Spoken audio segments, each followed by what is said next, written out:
Right, so I've started off and I've got n equals 4. So I'm going to do my little line just to show that I'm in the function. I'm just going to work through it. So I'm going to check the stop condition. N isn't 1, so I'm going to go to the return line. So I'm going to put ret just to make the line a little bit shorter for me, so I don't go too far across the page. Right, so it says n times. So n is 4, so I'm going to put 4 times. And just a note on putting multipliers down, we use an asterisk, so try and draw an asterisk. No one's asking you to do a 5-pointed asterisk, because we tend to always just do that. But don't put an X, because that's maths. Okay, right, so I'm going to do fact, and it says n minus 1. So n in this version is 4, so I'm going to say n equals 3. Okay, so I've started the function again, so I'm going to do my little line. I'm going to check the stop condition. That's not true, so I'm going to go straight to the else part. So I'm going to say ret, because it's a return statement. It says return n, so look up, n is 3 multiplied by, and it's calling the factorial, so we're recursing on this line, and it's n minus 1, so n is 3, so we're going to say n equals 2. Recursing again, so I'm just going to go into the function now.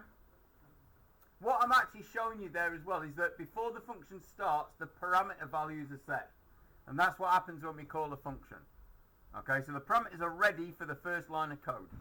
Right, okay, n equals 1. No, that's not true. So we'll do the else part again. So I'm going to put ret, and I think the ret has shortened it a little bit. Ret n. So n is 2.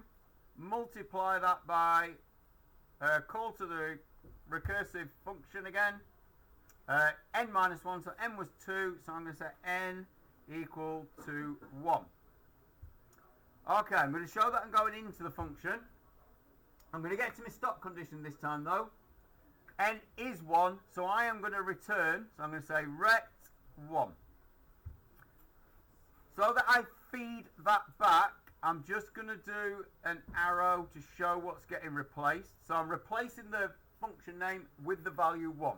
So I can now complete that expression. So I can say 2 times 1 is 2. No more work to do, so I can return that value. So I'm going to say return 2.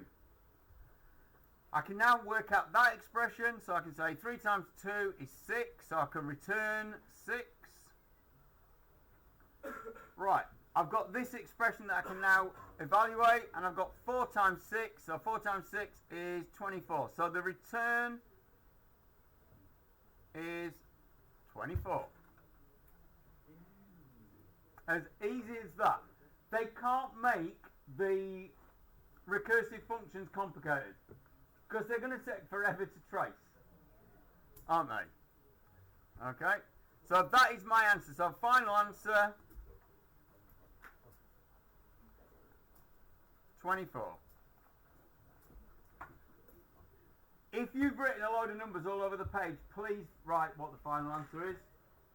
Okay, like with the binary, there's loads of conversions that you're having to do. Write what the final answer is so they can find it.